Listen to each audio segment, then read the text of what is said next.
There comes a moment when you realize something you've been wearing no longer fits. It isn't broken. It isn't evil.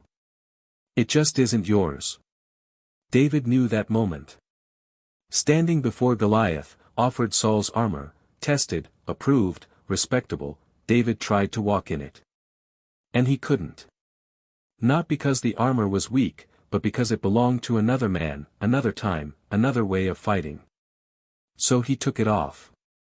Most people never do. They keep wearing what once worked. What once protected them.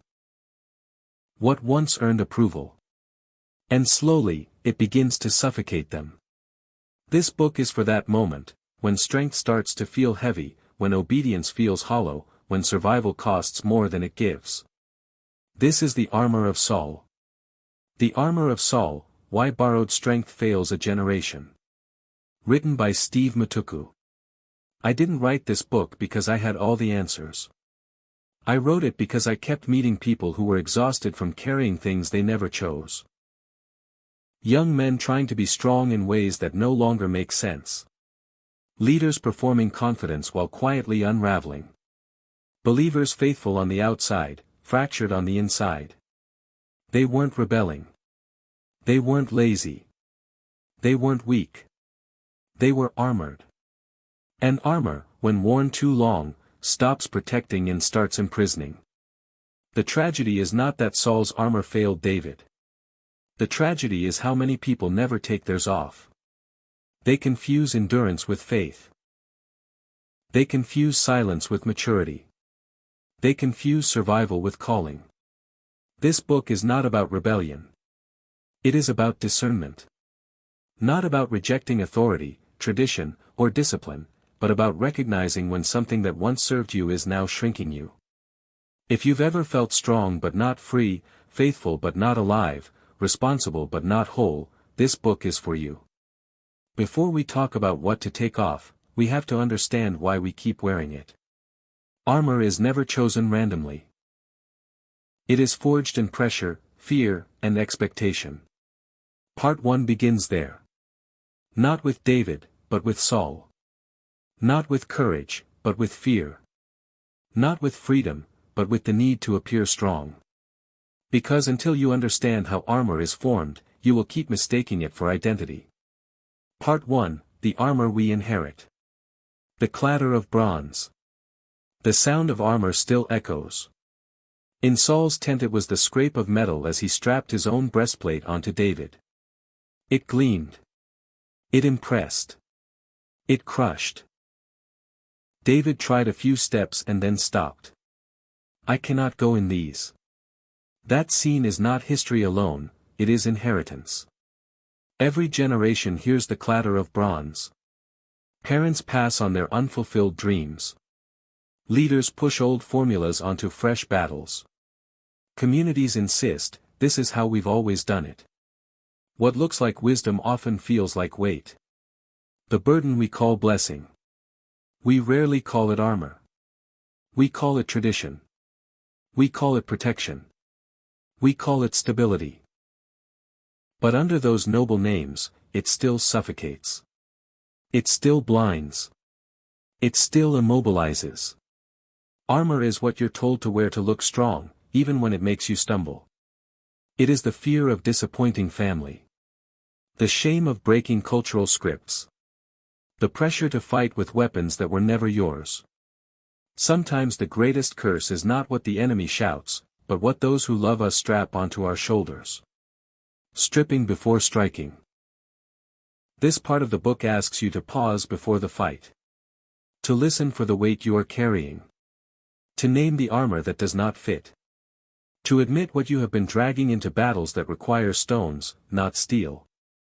Because here is the truth, you cannot face giants until you first strip off what is not yours. The clatter of bronze must fall before the whistle of stones can fly. A word to you. So as you turn the page, don't rush. Ask yourself. What have I inherited that is armor, not identity? What weight am I handing to those who follow? The valley is waiting. The giants are loud. But first, the armor must come off. Chapter 1, The Weight of Borrowed Armor. A boy in a king's gear. David did not arrive at the battlefield with a strategy. He arrived with availability. Across the valley, Goliath mocked Israel, and the army that had once marched with confidence stood immobilized. Saul, the anointed king, had lost the ability to lead the moment fear became familiar. He could not fight, so he improvised. He dressed the boy. The armor looked impressive. Tested. Approved. Proven in other battles, on other bodies. It made sense to the watching eyes. If David was going to fight, he should at least look like a warrior. But when David tried to move, the truth surfaced quickly. The helmet slipped. The sword dragged. The coat locked his shoulders. After a few steps, he stopped. I cannot go in these. That sentence was not about comfort. It was about alignment. In that moment, a generational exchange was refused. Saul offered what had once worked for him, his image, his methods, his sense of security. David declined, not out of disrespect, but out of discernment. He understood something Saul no longer could: you cannot fight today's battles with yesterday's gear. Inherited weight. Saul's armor carried more than metal. It carried expectation. Expectation is often passed down disguised as wisdom. Parents offer it. Institutions preserve it. Leaders defend it. This is how we've always done it. This is what works. This is what success looks like. But what once worked can become weight when it is handed down without reflection. Borrowed armor always fits the giver better than the receiver. And when it doesn't work, the one wearing it assumes the failure is personal. If the armor fails me, something must be wrong with me. That assumption is where many people begin to shrink. Fighting the wrong battles. The danger of borrowed armor is not only that it is heavy. It is that it misdirects. Saul's armor was built for a tall king, not a shepherd boy. When you wear what was made for someone else, you inherit their battles, their priorities, their definition of victory. You end up busy in conflicts you were never called to fight. Imitation looks like humility. But it often produces exhaustion. David did not defeat Goliath by becoming more like Saul. He won by trusting what had already been tested in obscurity. The sling did not look impressive, but it fit. And fit matters more than appearance when the moment demands precision. What borrowed armor looks like now. Today, armor rarely looks like bronze and leather. It looks like career scripts that once promised stability but no longer provide meaning. It looks like religious formulas heavy on rules and light on relationship. It looks like leadership models copied from another era and imposed on a different generation. Handed down without discernment, these things do not empower. They immobilize. They produce people who look competent but feel hollow. Responsible but misaligned. Faithful but disconnected from themselves. Proven in practice. David had not practiced looking like a warrior. He had practiced accuracy. His confidence did not come from image, but from repetition. From knowing what worked in his own hands. That is the quiet distinction between performance and competence. Your sling may be design, data, empathy, storytelling, systems, or service. Your stones are the small, repeatable skills you have tested away from applause. And your true armor is not what impresses others, but what aligns with who you are. When identity is solid, tools don't need to be loud. They only need to be true. A pause. Consider the weight you are carrying. Some of it may not be yours. A path chosen to please. A title that drains.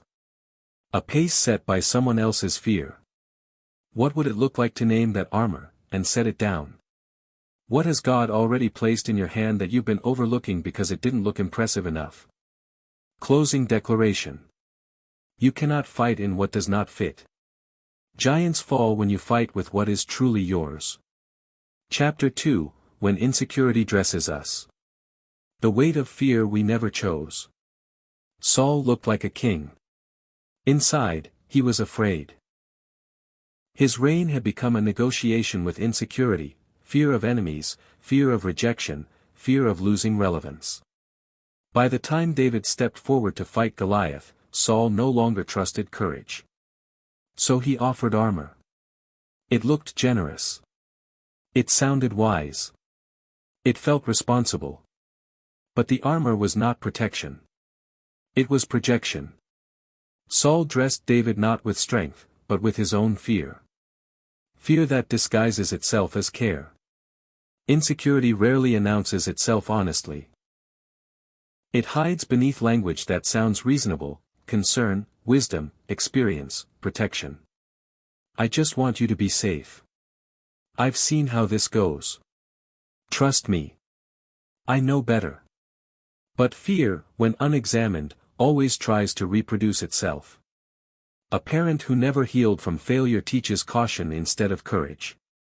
A leader who doubts themselves tightens control. A spouse who fears abandonment avoids vulnerability. What is unresolved internally gets passed down relationally. This is how fear travels. Quietly. Respectably. Generationally.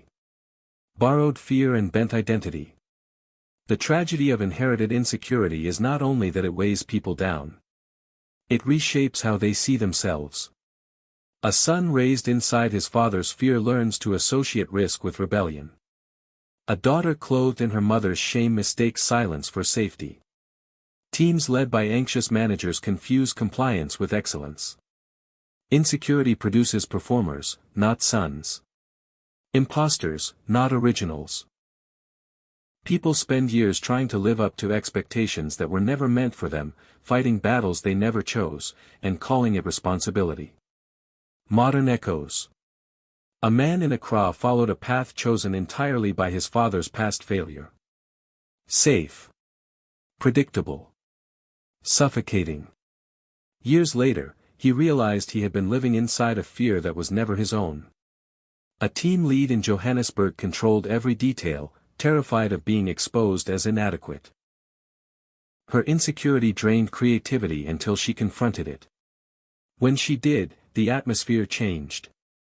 Online, thousands imitate curated confidence, inheriting the same performance identity that empties the people they admire. Fear dressed one generation. The next wore it until they learned to remove it. Breaking the pattern. David's refusal was not rebellion. It was honesty. I cannot go in these. He did not shame Saul. He did not attack the gift. He simply named the truth. And in naming it, he broke a cycle. You cannot release others into freedom if you have never faced your own fear. You cannot empower while still projecting. But when insecurity is confronted, something shifts. Control loosens. Blessing replaces management. And people are released to fight with what God has placed in their hands. Empowerment does not say, do it my way. It asks, what has God given you? A word for you. Perhaps you have been wearing someone else's fear. A family script, a leader's anxiety, a culture's demand to stay small. Or perhaps you recognize something harder, you have been dressing others in your own insecurity, calling it protection. Freedom begins with honesty. With the courage to admit, this does not fit me. With the humility to stop handing down what you have not healed. Closing declaration. What you do not heal, you hand down. Insecurity does not stay contained, it dresses others in fear. Chapter 3. The resume of the lion and the bear. Why your hidden battles matter more than you think. A quiet confidence. When Saul questioned David's ability to face Goliath, David didn't argue.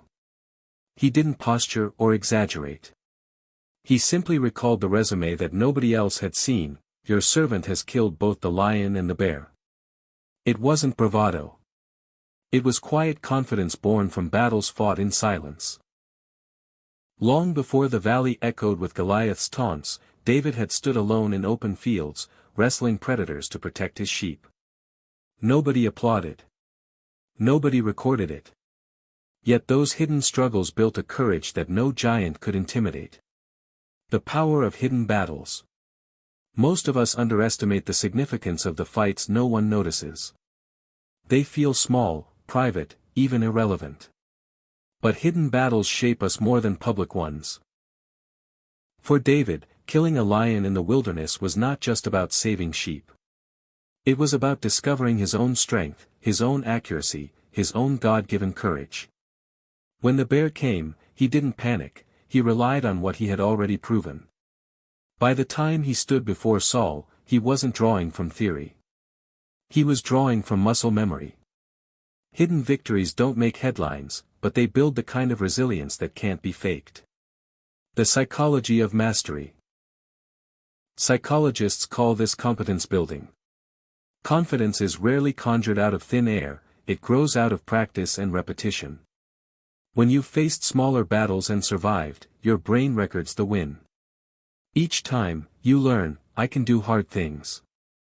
I can endure. I can overcome. This is why resilience experts say mastery isn't about dramatic victories but about consistent practice in hidden places. David's confidence didn't come from comparing himself to Goliath. It came from remembering what he had already survived. The lion and the bear weren't glamorous opponents. But they trained his hands for war long before the crowd gathered. Modern snapshots. Consider the young athlete who trains relentlessly before dawn while the world sleeps. By the time she steps into competition, her confidence is not performance, it's preparation. Or the Nairobi student who spent years tinkering with solar panels in his rural village. Nobody noticed. Neighbors laughed. But those experiments became the foundation for a renewable energy startup that now powers entire communities. Or the musician who played on empty stages for years. When the moment finally came to perform for thousands, he didn't crumble. The crowd wasn't his training ground, the quiet rehearsals were. Each story is a lion and a bear. Each reminds us that private practice is God's classroom for public destiny. God in the secret place. Scripture consistently affirms this pattern. Joseph learned faithfulness in prison before leading Egypt. Moses learned resilience in the wilderness before confronting Pharaoh. Jesus spent 30 years in obscurity before 3 years in public ministry. The secret place matters. God writes resumes in silence. He uses the battles we'd rather forget to build the confidence we will one day need. Nothing is wasted. Reframing your struggles. Maybe you're in a season where your battles feel small. Anxiety you fight every morning. Bills that demand creativity just to stretch another week. A quiet discipline nobody praises. It may not look like much, but these are your lions and your bears. Every time you endure, every time you stand, you are building a resume that will speak for you when the giant arrives. You don't have to announce it. You don't have to prove it. One day, when the spotlight turns, your history will carry you forward. A word for you. Don't despise the hidden fights. Don't curse the obscure seasons. They are not punishment. They are preparation. The battles nobody sees become the confidence everybody notices. Closing thought. David's greatest weapon wasn't the sling in his hand. It was the memory of lions and bears already defeated. And the same is true for you. The victories you are winning quietly today are the foundation of the giants you will bring down tomorrow. Closing declaration. Your lion and your bear prepare you for your Goliath. The battles nobody sees become the confidence everybody notices. Part 2, Generations in Contrast. 2 lives, 2 legacies. Saul stood tall, chosen for his height, his presence, his armor. Yet the crown on his head became a weight on his soul. Fear hollowed him. Insecurity ruled him. His name echoes as the man who lost what could have been. David stood small, overlooked, dismissed even by his own family. Yet oil dripped from the prophet's horn onto his hair, marking him with covenant favor. His name still echoes as the man after God's heart. 2 men. 2 callings. 2 very different ways of carrying them. The clash of inheritance. Every generation faces this contrast. One clings to image, the other clings to God. One holds tightly to armor, the other bends low to pick up stones. One hides in fear, the other runs toward giants. The clash is not only in history books, it is alive in families, in churches, in nations. Parents who demand loyalty to their broken ways. Leaders who recycle old formulas. Sons and daughters who long for authenticity but are forced into borrowed gear. The choice of Saul or David is never neutral. It shapes the future. Why contrast matters. We study Saul not to shame him, but to recognize what happens when insecurity leads. We study David not to romanticize him, but to understand what covenant identity looks like in action. These contrasts are not just Bible trivia. They are warnings and invitations. Warnings against fear that masquerades as wisdom. Invitations into courage that feels costly but frees generations. A word to you. This part of the book is not about stories long gone. It is about the generational tug you feel in your own chest, the pull of Saul's armor and the whisper of David's sling. Before you read further, pause to ask, which inheritance am I carrying? Which legacy will I continue? Because one generation will always try to merge with the next. But the future belongs to those who dare to fight differently. Chapter 4. Saul, the people's king. When approval replaces obedience. A crown built on sand. Saul looked the part. Tall, striking, everything a nation expected in a king.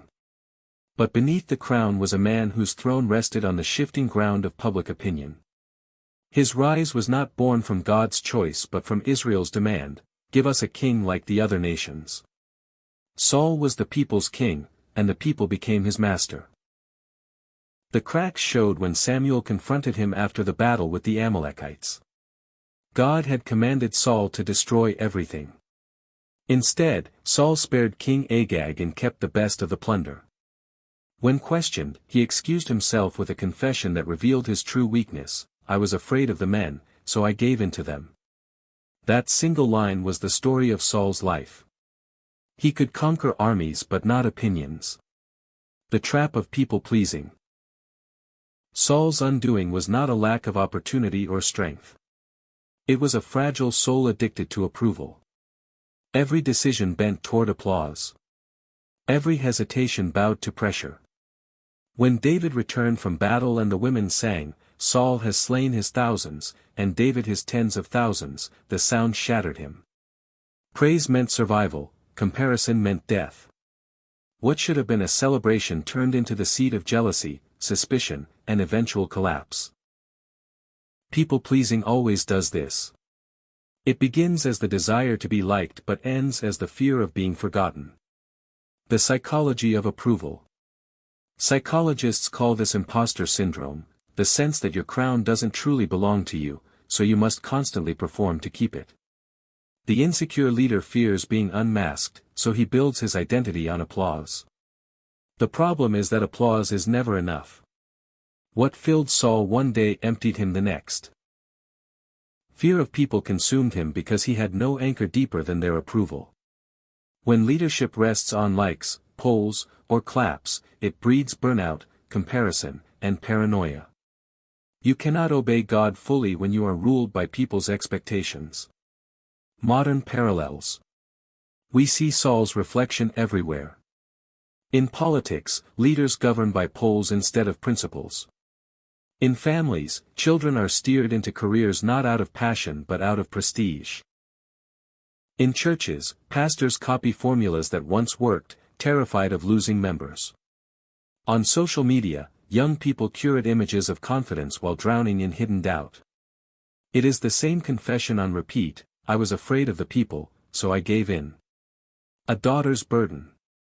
Miriam's story mirrors Saul's crown. From a young age she was told she would be a doctor. Her family spoke of it with pride at every gathering. When she wanted to switch to teaching, the weight of expectation suffocated her. She finished medical school, but the years drained her joy. "I lived my father's dream," she later admitted, "but I lost myself along the way." Approval had dressed her, but it was never her calling. Breaking free from the crowd. Contrast Miriam with Kwame, a young man in Accra. He was pushed toward law for the family's reputation, but his heart burned for entrepreneurship. Against resistance, he started small, a roadside venture in mobile money. Years later, that seed grew into a thriving business employing dozens. When asked what gave him the courage, he said, "I realized I could not wear my father's robe. It didn't fit. God had already given me mine." The difference between Miriam and Kwame was not talent but permission to disappoint expectations in order to obey a deeper calling. From approval to obedience. David, Saul's successor, made his share of mistakes, but one thing set him apart. His anchor was God, not the crowd. When he danced before the ark, ridiculed and misunderstood, he answered simply, "I will become even more undignified than this, if it means honoring God."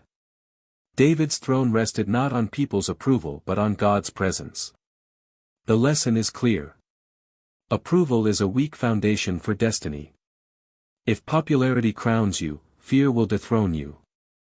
But if obedience grounds you, no crowd can take away what God has given. Closing reflection. Whose voice rules your choices?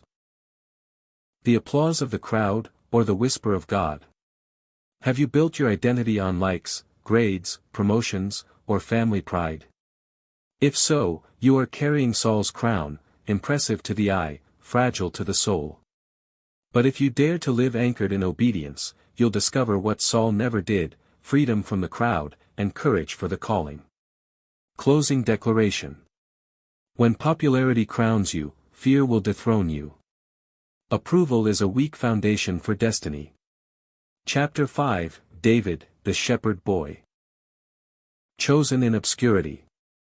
Overlooked at the table. When Samuel arrived at Jesse's house to anoint the next king of Israel, 7 brothers lined up. Each one looked the part: strong, tall, impressive. Samuel lifted the oil again and again, but God whispered no. Then the prophet almost made the same mistake as the people, ready to crown the tallest son. God interrupted with words that have echoed for centuries: "Man looks at the outward appearance, but the Lord looks at the heart." There was still one son missing. The youngest. The one nobody thought to invite.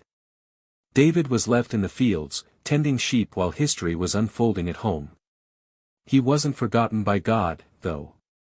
The prophet would not sit down until the shepherd boy was brought in. The power of being overlooked. David's story begins with rejection, not dramatic, but ordinary. He was the sibling nobody thought qualified. The worker nobody noticed. The voice nobody expected to matter. Yet it was in that very obscurity that God found what he was looking for. Obscurity does something to the soul. It strips away performance and teaches you to live without an audience. David learned to worship when nobody was listening, to protect what was his even when nobody praised him, to fight off lions and bears when nobody clapped. His confidence came not from crowds but from quiet encounters. Being overlooked didn't disqualify him. It prepared him. The shepherd's training ground. Shepherding was not glamorous work. It was lonely, dirty, and often dangerous. But it demanded responsibility. Every sheep mattered. Every day required patience. Every night taught vigilance. This rhythm formed David in ways that the palace never could. It taught him empathy: if he could care for sheep, he could care for people. It built resilience: if he could face predators alone, he could face giants before a nation. It rooted him in solitude.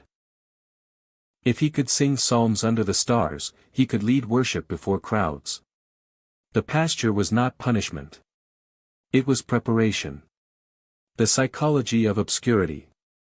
Modern psychology affirms what David lived.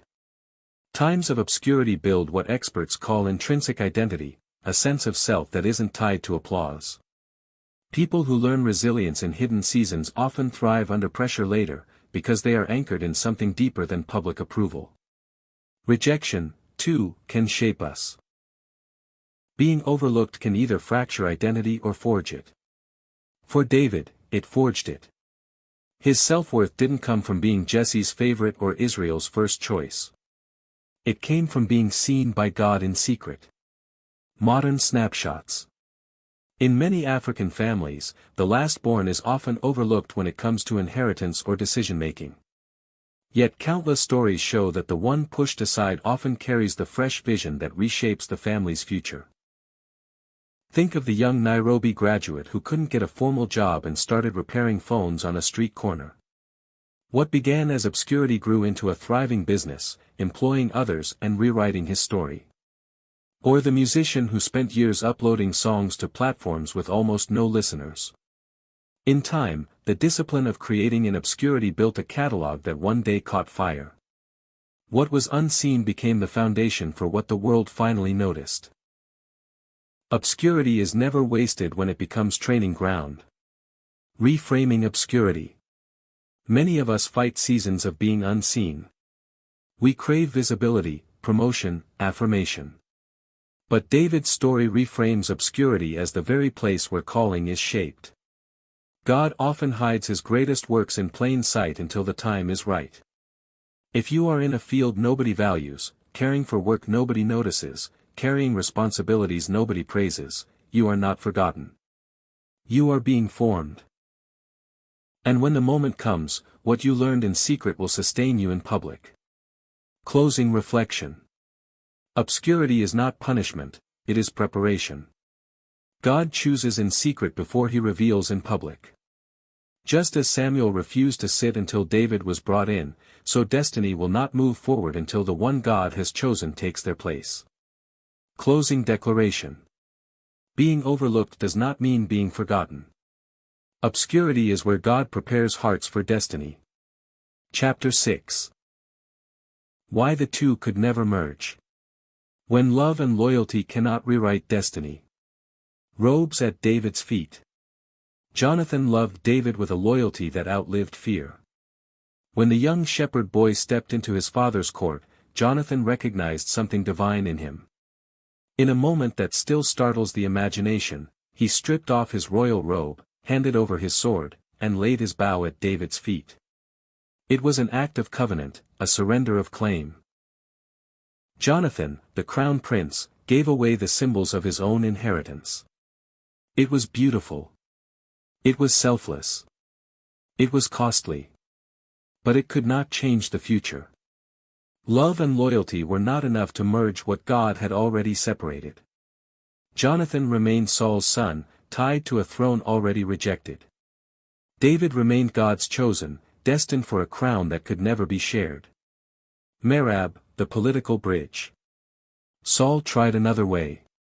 He offered his eldest daughter, Merab, to David in marriage. It was a political move, a way of binding David to the house of Saul.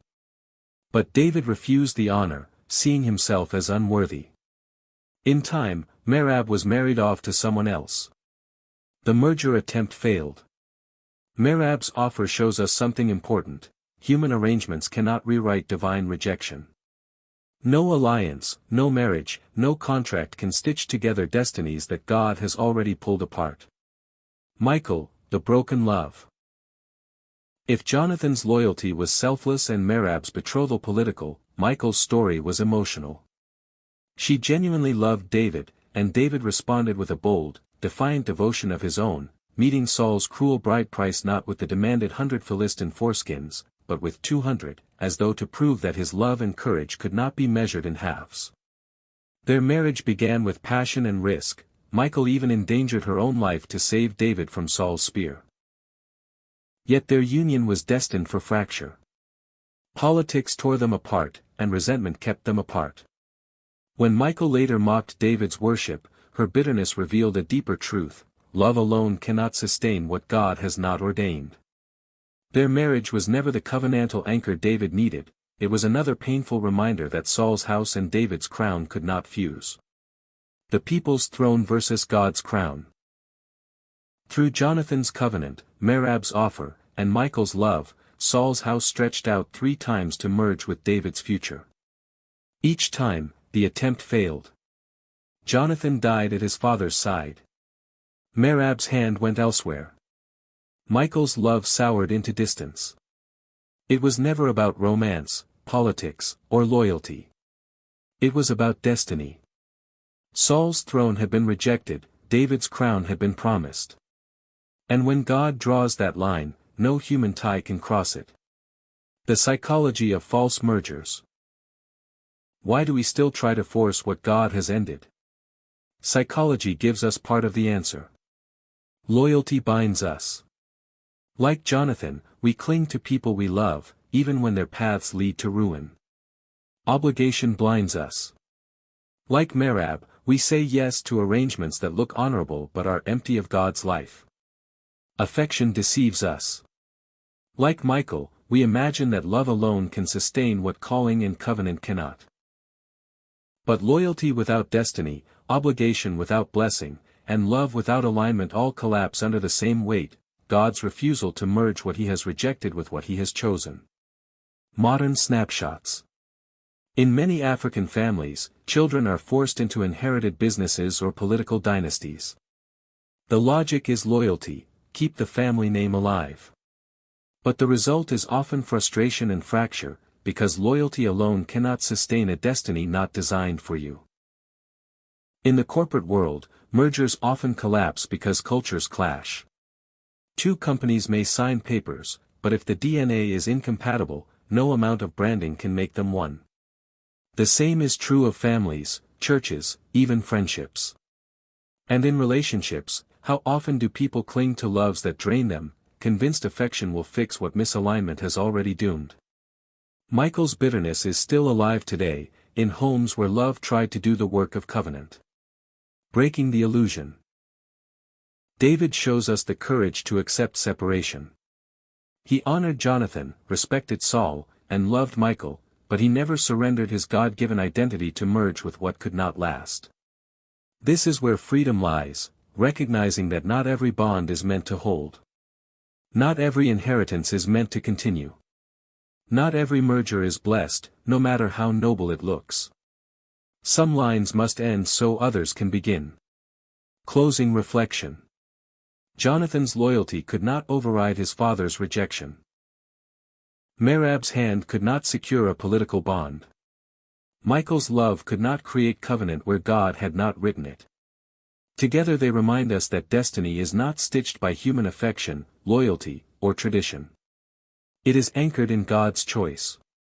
If you find yourself torn between what was and what could be, remember this: love cannot rewrite rejection, loyalty cannot override covenant, and not every inheritance is yours to carry. Closing declaration. Love cannot rewrite rejection. Loyalty cannot override covenant. Some lines must end so others can begin. Part 3, Equipping Generation David. When giants roar. Morning and evening, Goliath shouted across the valley. His words froze an entire nation. Saul's armor glistened in the tent but no one dared move. Fear had won before a stone ever flew.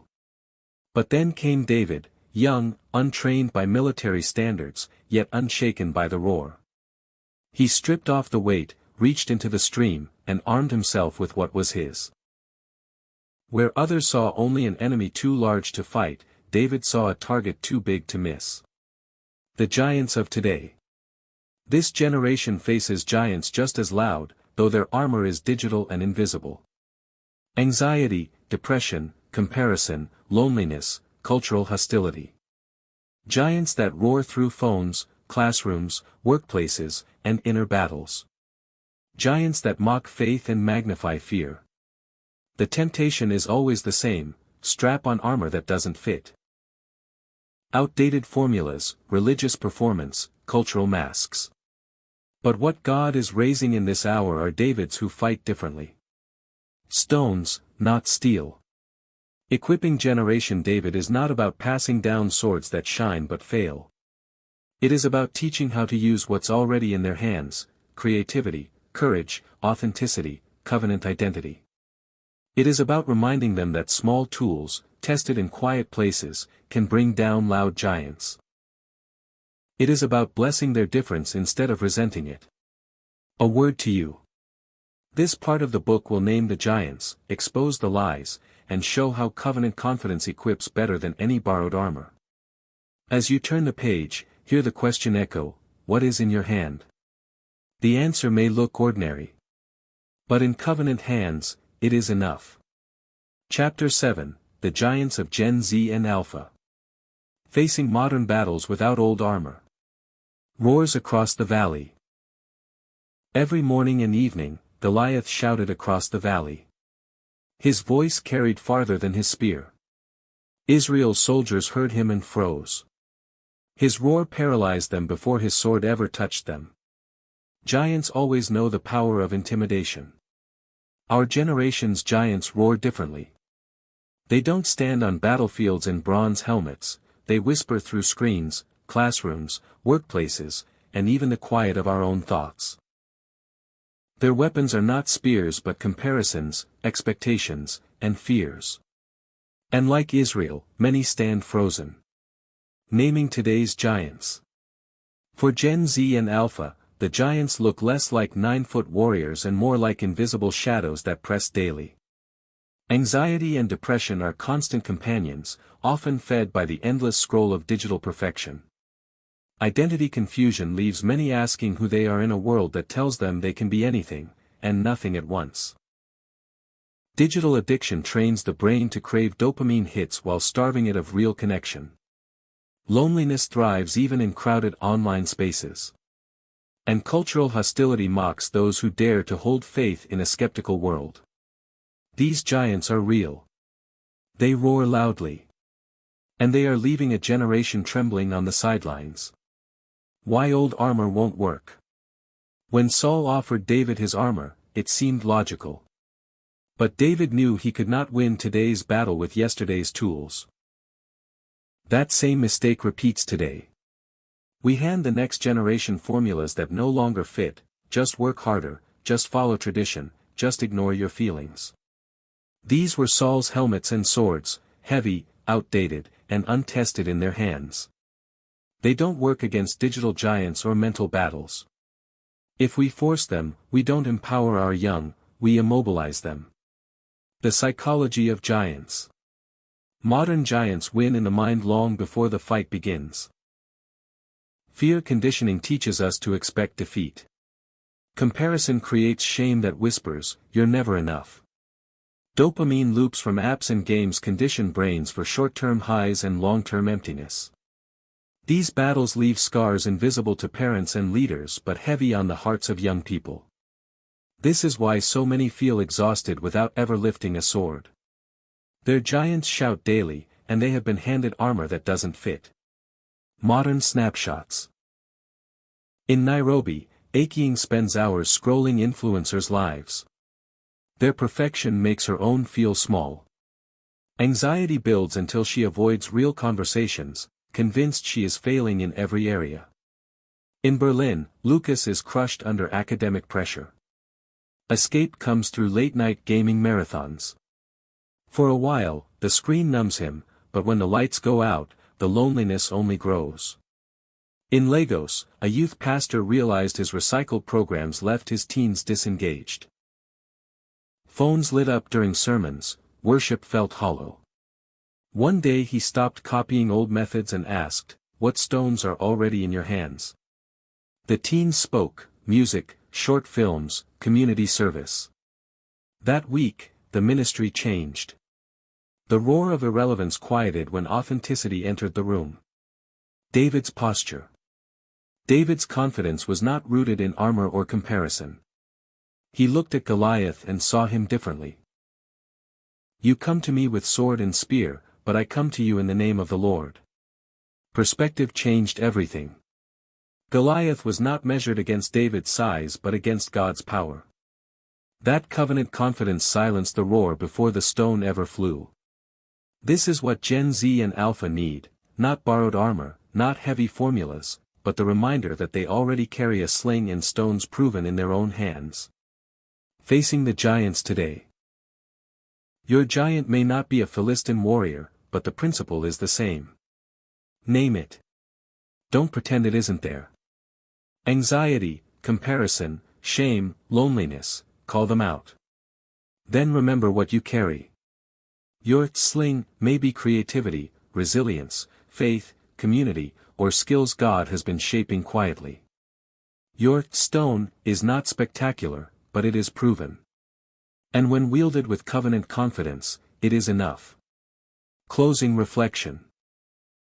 The giants of this generation roar loudly, but they are not invincible. What paralyzes a crowd does not have to silence you.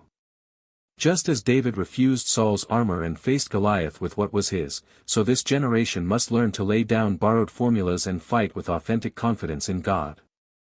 Closing declaration. Giants don't always carry spears, sometimes they live in our minds.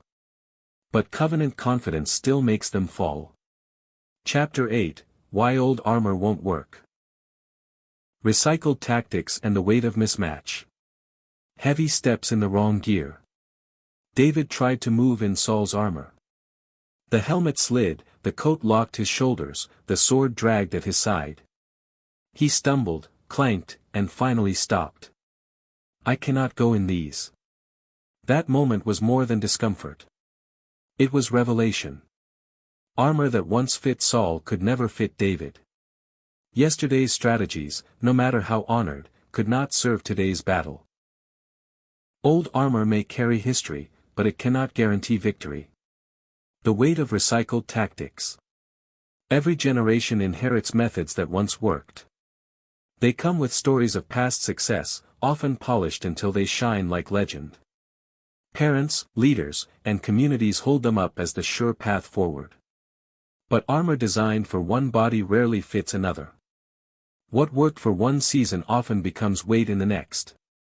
To where it feels safe at first. A nod to tradition, a way of honoring those before.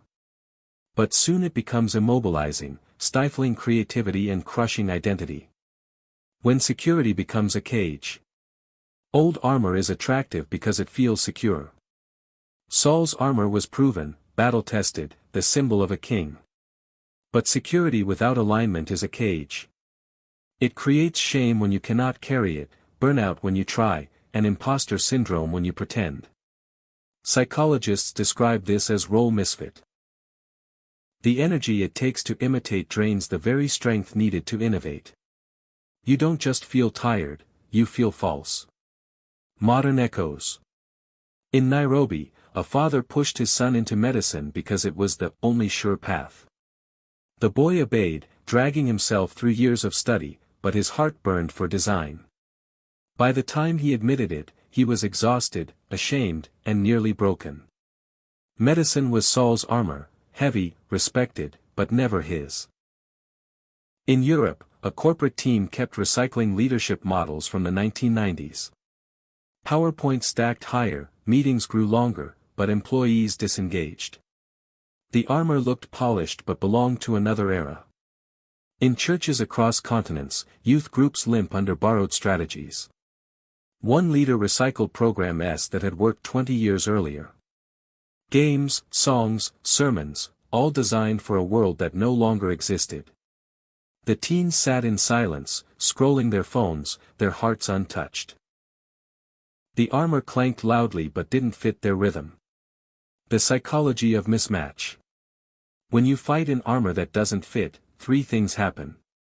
You question yourself, if this worked for them, why not me? You exhaust yourself, dragging weight that was never yours. You lose yourself, mistaking imitation for identity.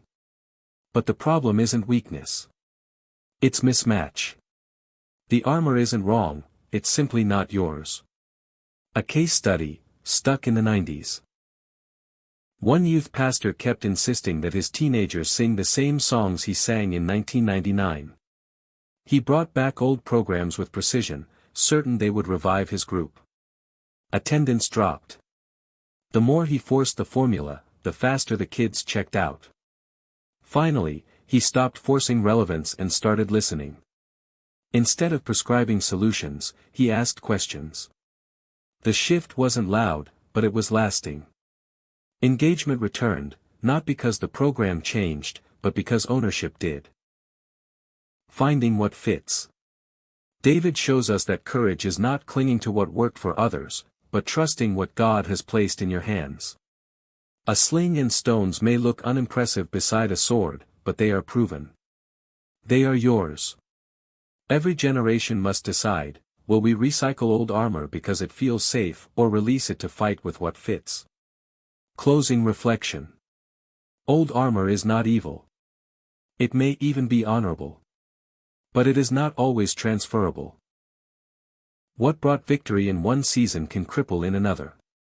Freedom begins the moment you lay it down, name the mismatch, and reach for what God has already trained you to use. Closing declaration. Old armor may be respected, but it is not required. What worked yesterday can weigh you down today if it was never meant for you. Chapter 9, The Sling and the Stones. The power of simplicity in an age of excess. Laughed at before the fight. When David stepped forward, sling in hand, Goliath sneered. Am I a dog, that you come at me with sticks? The laughter of the giant echoed louder than the clash of armor. To him, David's weapons looked childish, beneath contempt. Yet what Goliath dismissed was what God had already tested. The world always mocks simplicity. But simplicity is where power hides. Symbols of simplicity. David carried 4 things into that valley. A staff, ordinary wood, but steady in his grip, the symbol of guidance and authority. A sling. Not glamorous, but a tool sharpened by years of practice. 5 smooth stones, small, ordinary, but chosen with care. And the name of the Lord, unseen, but more lethal than any sword. None of these looked impressive. Yet together they carried the weight of covenant. They tell us that victory is not in appearance but in authenticity. Why small tools work. Psychologists speak of status bias, our tendency to overvalue what looks prestigious and undervalue what seems simple. Saul's armor looked grand, David's sling looked weak. But the sling had one thing the armor did not, it was tested. Mastery comes from practice in hidden places. David had faced lions and bears with that sling, honing accuracy until it felt like an extension of his own arm. Goliath measured weapons by size, David measured them by faithfulness. What had worked in obscurity would work again in the open. This is why simplicity works. It does not rely on display, it relies on discipline. Modern snapshots. In Kampala, a young girl began drawing cartoons on scraps of paper. Her family dismissed it as doodling. Years later, she turned those sketches into digital art that now earns her global clients. The sling was her pencil, the stones were her drawings. In Silicon Valley, 2 students in a dorm room built a simple website to share photos. Investors laughed at its simplicity. Today, that platform has reshaped how billions communicate. The sling was a line of code. The stones were hours of practice.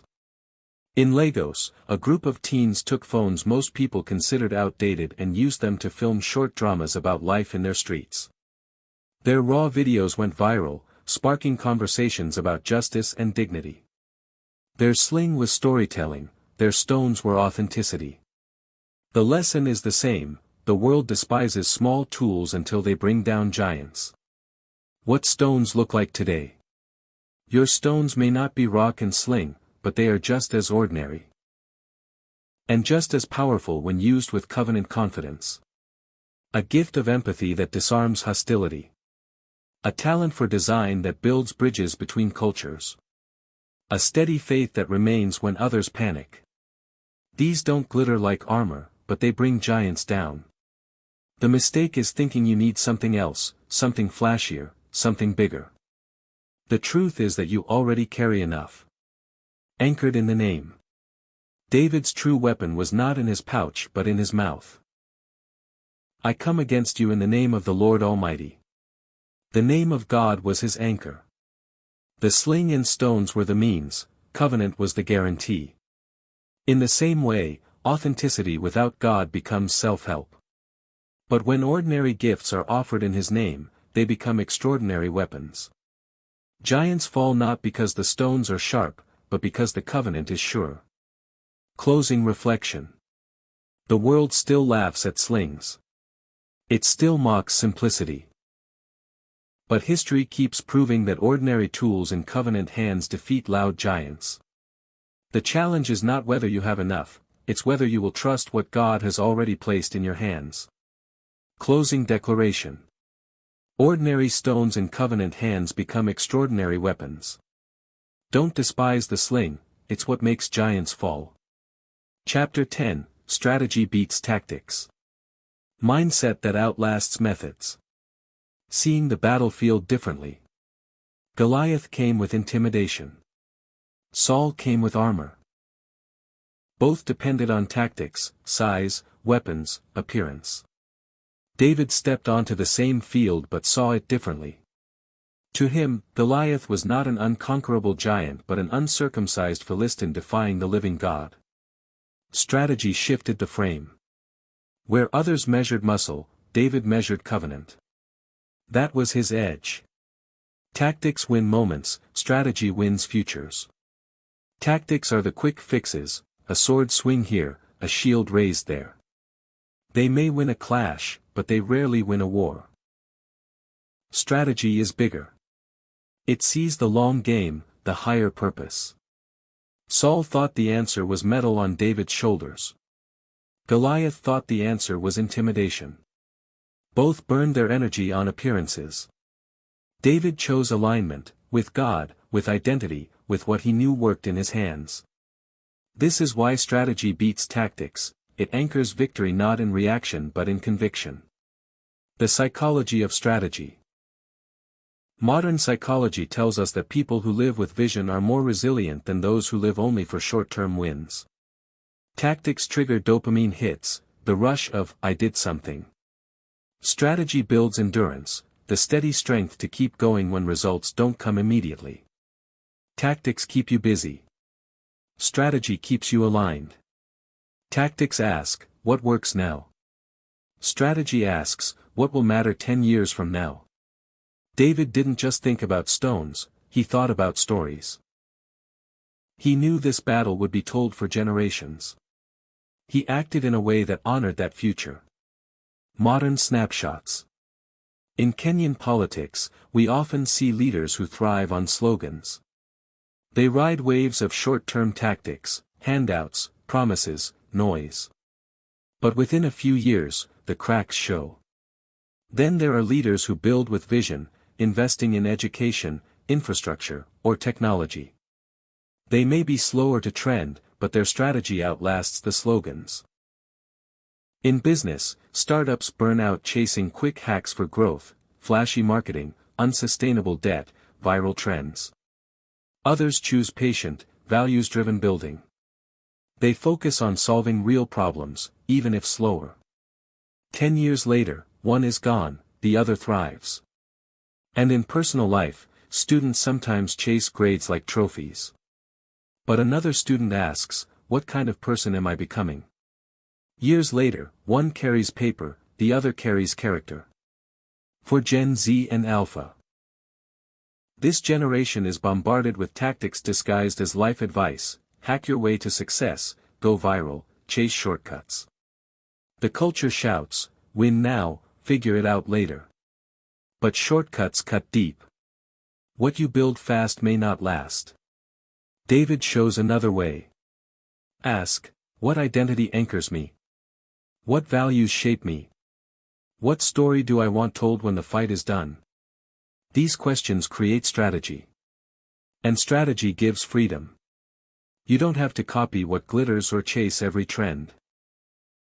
You fight from alignment, not reaction. Building your own strategy.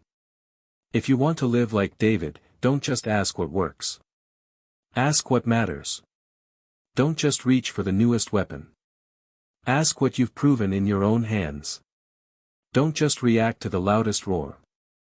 Ask what story your actions will tell tomorrow. Tactics are noisy. Strategy is quiet but steady. And it's what turns shepherd boys into giant killers. Closing reflection. Saul's armor was a tactic. Goliath's roar was a tactic. David's strategy was covenant confidence, tested tools, and a vision bigger than himself. That's why he walked away victorious. Closing declaration. Tactics may win moments, but strategy wins destinies. Methods change. Mindset endures. Part 4, The Legacy of True Armor. After the giant fell. The stone flew, the giant fell, and the valley fell silent. David carried Goliath's head in victory, but the stones remained in his pouch. Armor lay rusting in Saul's tent, but the stones endured, small, ordinary, transferable. That moment asks a timeless question: what will we leave behind? Armor or stones? Every generation hands down something. Some leave armor, weight, fear, traditions that suffocate. Others leave stones. Values, faith, courage tested in their own hands. Armor traps the future in the failures of the past. Stones free the future to fight with authenticity. Armor is about control. Stones are about trust. Armor says, do it my way. Stones say, find what works in your hands, and fight in God's name. Legacy that lasts. True armor is not bronze or steel. It is the invisible strength of covenant identity. It is the integrity that outlives applause. It is the faith that remains when systems collapse. It is the courage to release the next generation to fight differently, and the humility to bless them as they do. This is the armor that endures, unseen, unheavy, unbreakable. A word to you. As you read these final chapters, pause and ask, what will I hand over? Armor that clanks and crushes, or stones that remain and empower? The legacy of Saul rusted. The legacy of David lives on. The choice is still before us. Chapter 11. The Name of the Lord. The invisible armor of identity. Redefining the battlefield. David stood before Goliath with no helmet, no sword, no shield. By every visible measure, he was unarmed. Yet he lifted his voice with a declaration that shifted the entire battlefield: you come to me with sword, spear, and javelin, but I come to you in the name of the Lord Almighty. In that moment, war was no longer about weapons. It was about identity. The true armor. Saul had armor. Goliath had armor. David had something neither could see. He was clothed in covenant. The name of the Lord was not a phrase he recited but a reality he lived in. It was invisible to the eye but undeniable in its effect. True armor is not always visible. It is the authority you carry when you know whose you are. The psychology of identity. Fear magnifies giants. It makes them seem bigger than they are. But identity reframes the picture. When you know who you are and whose name you bear, giants shrink back to size. Psychologists talk about anchored identity, a sense of self rooted in something stable and transcendent.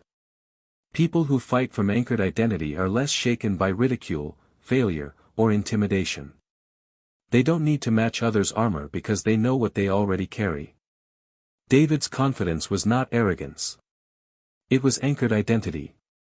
Modern echoes. In Nairobi, a young woman joined university circles where mocking faith was the norm. She felt pressure to hide what she believed. But she chose instead to stand openly, not with aggression but with quiet strength. Her confidence silenced ridicule more than argument ever could. She fought in the name she carried. In Sao Paulo, a student rejected shortcuts in exams, though everyone else did them. His conviction cost him friends, but years later it gave him integrity that opened doors. The armor of compromise was heavy, the name of the Lord proved stronger. And in Johannesburg, a youth leader stopped chasing popularity on social media. Instead, He began small gatherings in his neighborhood, teaching and mentoring. It didn't look impressive. But the name he carried multiplied his influence far beyond what algorithms ever could. The invisible is always underestimated, until it wins. How to fight in his name. To come in the name of the Lord is not just to say the words. It is to live from covenant identity. It looks like choosing integrity when shortcuts tempt. Speaking truth when silence would be safer. Praying boldly when fear whispers retreat. Acting with compassion when cynicism seems easier. Each choice declares, I do not come in my own strength. I come in his name. Closing reflection. The giant mocked David's weapons, but he could not withstand David's identity. The same is true for us. The battles that overwhelm us are not won by copying what others carry but by remembering what name clothes us. Giants tremble not at our armor but at his name. Closing declaration. Your truest weapon is invisible, the name you carry. Chapter 12, Teaching the Next Generation to Fight Differently. Mentors who release, not restrain. The lesson in the valley. When Saul strapped his armor onto David, he thought he was helping. In reality, he was controlling. If you fight, fight my way. But David shook his head. I cannot go in these. That decision was more than personal, it was generational. It showed that mentorship is not about cloning the past but releasing the future. The valley that day was not just a battlefield, it was a classroom. And the lesson was simple, every generation must be allowed to fight differently. The role of the mentor. Mentorship can take two shapes. One is control, forcing others into your mold, demanding they repeat what worked for you. The other is release, recognizing their uniqueness and giving them space to test it. Control creates copies. Release raises originals. Parents do it when they pressure their children into careers that don't fit. Leaders do it when they demand loyalty to outdated methods. Pastors do it when they recycle formulas instead of releasing creativity. It looks safe, but it strangles courage. True mentors resist the urge to control. They hand over space, not scripts. The psychology of empowerment. Psychologists note that young people thrive when given ownership. Responsibility builds resilience. Trust creates initiative. Over-control, on the other hand, breeds two outcomes, rebellion or passivity. One storms off in defiance. The other stays, but shrinks. Neither wins giants. Empowerment is riskier. Mistakes will be made. Slings will miss. But it is in the missing that accuracy is forged. Saul's armor would have kept David from both failure and success. His sling gave him both, and through them, victory. Modern echoes. In Kisumu, a teacher faced criticism for allowing students to experiment with robotics instead of sticking to the standard curriculum. Years later, her class produced innovators who now lead in tech startups. She refused to clone, she chose to release. In London, a company shifted from micromanagement to empowering young employees to pitch bold ideas. Some flopped, but one turned into a $1 million product. Freedom created innovation. In Lagos, a youth pastor asked his teenagers what tools they already had in their hands. They spoke of music, video, and community projects. He let them run with it. The ministry multiplied because he stopped dictating and started releasing. These are the modern Sauls who learned to step back, so their Davids could step forward. Creating safe training grounds. Teaching the next generation to fight differently means creating safe spaces where they can try, fail, and learn without being shamed. It means asking, what's in your hand? Instead of saying, here, take my sword. It means blessing difference instead of resenting it. Mentors must model humility, admitting, my way is not the only way. They must practice curiosity, asking, what do you see that I don't? And they must give courage, declaring, even if your sling looks strange, I believe in it. Closing reflection. The next generation does not need our armor. They need our blessing. They do not need our scripts. They need our space. The role of a mentor is not to restrain but to release, not to clone but to call forth. David fought differently because Saul finally stepped aside. Every young leader waits for the same release. Closing declaration. Mentors release, they don't restrain. The next generation doesn't need your armor, they need your blessing. Chapter 13, Handing Over Stones, Not Armor. What true legacy looks like. Choosing stones over steel. In the valley of Elah, two legacies collided. Saul strapped his armor on David, heavy, impressive, but ill-fitting. David shrugged it off, bent low, and picked 5 smooth stones from the stream. What Saul tried to hand down was weight. What David chose to carry was freedom. That picture has not faded. Every generation faces the same question: will we hand over armor or stones? The difference between armor and stones. Armor is about appearance. It shines, it looks noble, but it was made for someone else's frame. It represents formulas, traditions, and fears passed down without discernment. It says, do it my way, or you will fail. Stones are different. They are simple, transferable, and timeless. They represent principles, values, and practices tested in the secret place. They say, here is what worked in my hands, now test what fits in yours. Armor is about control. Stones are about trust. The legacy question. Parents, leaders, and communities must ask, what are we really handing down? Are we burdening the next generation with our armor, our unresolved fears, outdated scripts, and broken formulas? Or are we equipping them with stones, courage, integrity, creativity, and faith? Armor ties the future to the failures of the past. Stones free the future to discover fresh victories. Modern echoes. In Mombasa, a father insisted his son take over the family hardware shop. The boy obeyed but lived hollow, his creativity suffocated under armor that didn't fit. The shop closed a few years later, weighed down by irrelevance. In Lagos, another father did differently. He taught his daughter principles of resilience, honesty, and discipline, stones she could carry anywhere. She chose fashion, not family trade, and built a thriving brand that now employs others. He didn't hand her his armor, he trusted her with his stones. In a London church, an older pastor clung to the pulpit, recycling the same formulas long after they had lost power. His successor inherited weight, not freedom.